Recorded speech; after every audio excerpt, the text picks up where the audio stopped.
here where we have seen the overtopping of the levee. We want to show you real quick. Take a look behind us over here. That's where the levee is overtopping. Parish President Gordy Dove, come step over here just for a second. You saw it here on Fox 8 first.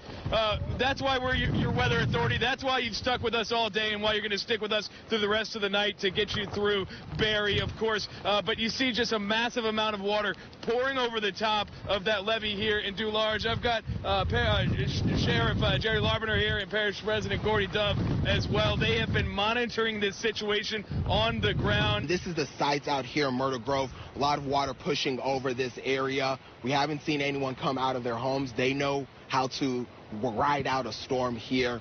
Again, it's water's quickly rising. We did speak with a deputy with the sheriff's office. He says that they're worried that this portion of the road where we are may be overwashed, so they do want us to start heading back a little bit. But toss things back over to you, John and Nancy. All right, before you go real quick, do you get a sense of whether that's closed already or what they're telling you about access for people who want to get to or from the southern part of Plaquemines Parish, Real One?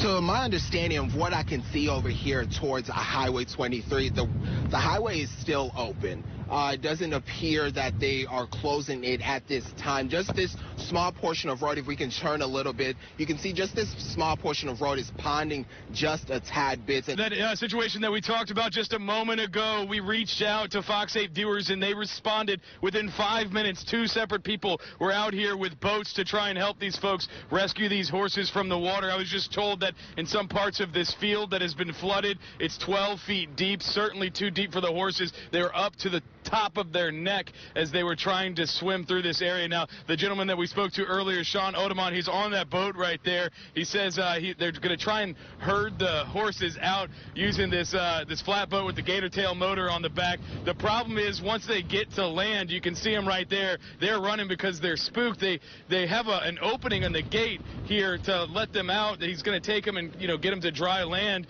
but obviously communicating that to a horse is very difficult. So what he's attempting to do is trying to get on the back of one of the horses potentially and ride them out. He says if he gets one of them, the other one will follow. You can see behind me there is a hole there in the flood wall, the water rushing in right now. Now basically this is part of the levee system that was unfinished, one of the back levees that was unfinished here in this community. Now I'm told that there were HESCO baskets in that opening there, and basically the water came through the HESCO baskets and now flowing into this community. The water coming up here, and the big fear is that this water will eventually reach Highway 23, and once the water goes over that highway, it basically blocks off the south end of Plaquemines Parish. People will no longer be able to use the highway to get to the lower end of the parish, but this water continues to come in. It is the south wind that's pushing this water right now into this community. So parish leaders are really hoping that the wind direction changes soon so that the water stops rushing into the community because it's causing a very big problem. Yeah, this is the sites out here in Myrtle Grove. The wind is increasing. As you can see behind me, the wind is pouring all this water over top this area here. And it's not the first time this happens. It happens anytime there's a major storm, and just like we're experiencing here with Barry. And now as we pan over, you can take a look at the neighborhood here. A lot of water just sitting in this portion of this area at this time. Water getting pretty high the further down we look down there. You can see water almost at the top of some mailboxes there. And as we kind of pull back here, you can just get a better picture of what it looks like out here in Myrtle Grove in this community, in this neighborhood. We have Rob Masson now live with another apparently breaking story. Rob, can you hear us? We hear you, Nancy, and what you're looking at is a Coast Guard helicopter leaving the Houma Airport, going to check out those people in Montague you've been talking about all morning. They have been engaged in rescues in the Ile de Jean Charles area and some of the lower lying parts of Terrebonne Parish, and they've been quite busy, and there are some folks here who are very, very relieved that they were out and about last night. And I'm with Edison and Elizabeth Dardar, and folks, first of all, glad you all are okay. How much do you appreciate that Coast Guard helicopter that just flew off? Oh, I appreciate him very much. What happened last night? I don't know. We didn't think the weather was going to get that bad. That's how come we didn't get out. If we didn't know that bad, we would have got out.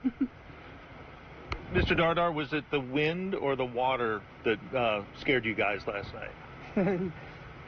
Or both? Not the boat, I guess, both, I guess, because the water came so fast, though, that we never did see that before. This is very unbelievable, pretty treacherous conditions. Take a live look over my shoulder. Hopefully you can see if we zoom in. There are about 5 people on wave runners out in the lake. We've been showing you all morning and now into the afternoon how, dangerous it is out here on the lake. The size of these waves crashing into the flood wall. And now we've got people out here on wave runners playing in the water, hitting these waves. It's truly crazy to see. Ooh, wow, yeah, it's pretty deep coming in through my boots right there. So he said 12 feet deep in one spot. This field overtopped, or the water that's coming out over the levee there has created this flooding, and there they have them, both horses. He says they don't have names, but certainly he wants them to be high and dry, and I think they're going to be much happier once they come out. Oh, wow, that was a hairy situation for a few moments there. They weren't certain how they were going to get those horses out, and they were being very stubborn. The problem is you have a north-south levee, and you have an east-west levee on by the large, and all this water is funneling at one point, and it overtopped our levee here. We call for an evacuation. We're hoping the water will go down because the tide is starting to fall, and we're going to have crews in here tonight to shore up. Once the levee subsides, the water subsides, we'll have crews over here to reinforce this levee. Maybe 40 minutes ago, we saw 3 deer move out of here as well. They kind of stopped, looked at us, and we looked back, and then they just went on their way trying to seek shelter and get to higher ground. But this is what it looks like right now out here. The district attorney says the concern for him is he worries this water will continue to push over and get into Highway 23, which is a major thoroughfare here on the West Bank.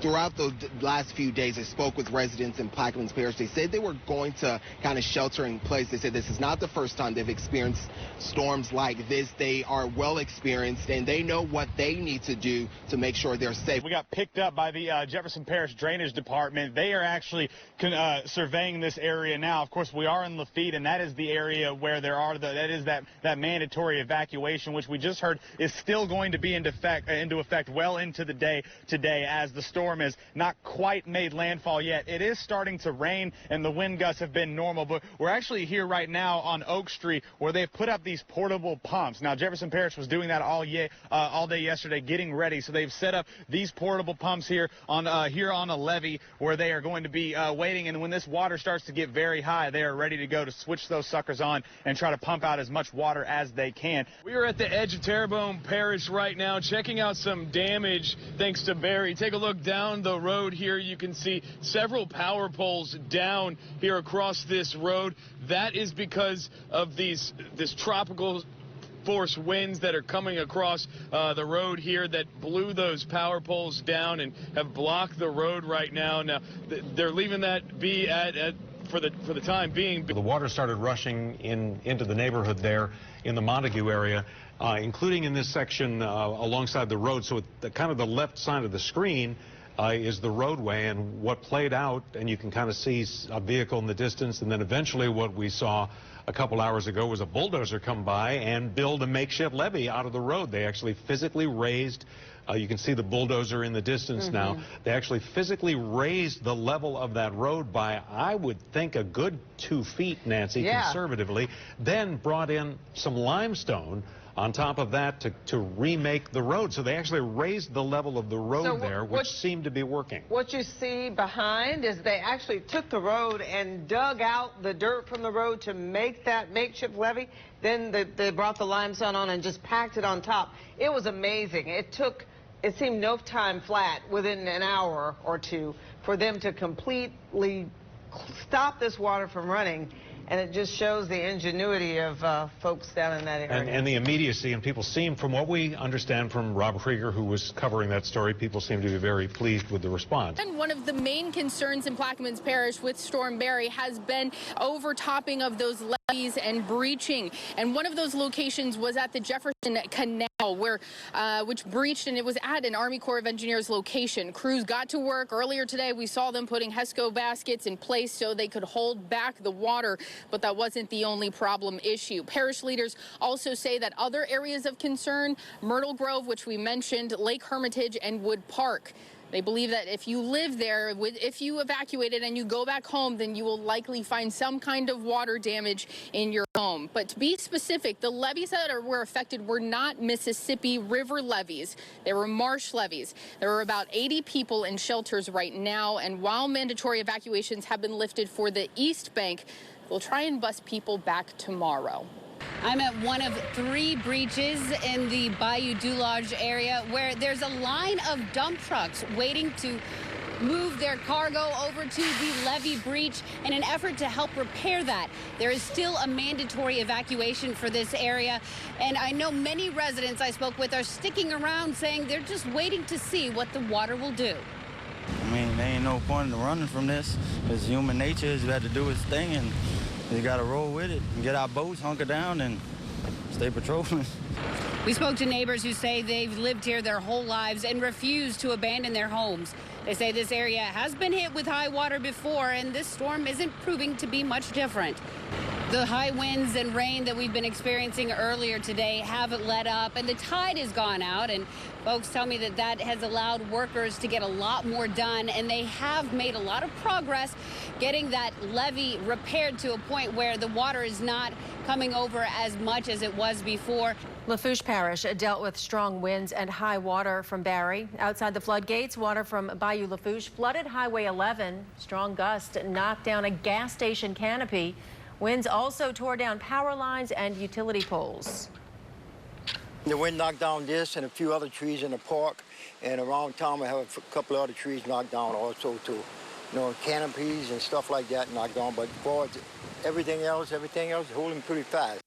Lockport officials ask residents to remain in their homes. All right, Lee, thank you very much. This is the big picture right now on the North Shore. We had multiple tornado warnings in the last hour. No confirmation of one. They rarely do, but occasionally you can get a brief tornado with some minor damage, 50, 60, 70-mile-per-hour winds when you have these tropical squalls moving through. Let's slide this over just a little bit here. Give me a little bit of room there, Zach. And up and down the Pearl River, torrential rains falling right now. No more tornado warnings are in effect right now. What we have is we have a flood advisory for eastern St. Tammany Parish, and still some very heavy rain now moving through the southeastern part of the parish. It is staying basically to the east of Covington and Mandeville right now. Sorry, parts of Plaquemines Parish took in so much water to the point where a son had to rescue his own dad. Yeah, the father told Real Wamba Logan he didn't expect things to get as bad as it did. What was all of this like? Oh, it was crazy, and I never expected it to come up like it did. It's only done that one other time, and I was afraid I'd lose light, so thank God my good son came to get me. And when you gave him that call, did you expect this, or? He actually called me and offered, and I was going to stay, but it was getting so bad with the water and all, it's almost in my garage. I said, I better take his offer and go. You mentioned that you haven't seen it flood this bad? Since Isaac. For Isaac, we had 2 feet of water in the camps. You called your dad making the offer yourself. Let me come get you with the boat. Well, yeah, I knew I had to come get him because there wasn't no one else going to come get him, so I just figured I'd come get him, and I could tell you it's way windier, and the water, with it rushing over the levee, it made it hard, way harder than I expected. How was that, just trying to get through? Oh, I'm wore out. I'm wore out. He had to wind up getting out of the boat and walk with it and water up to here to get to me.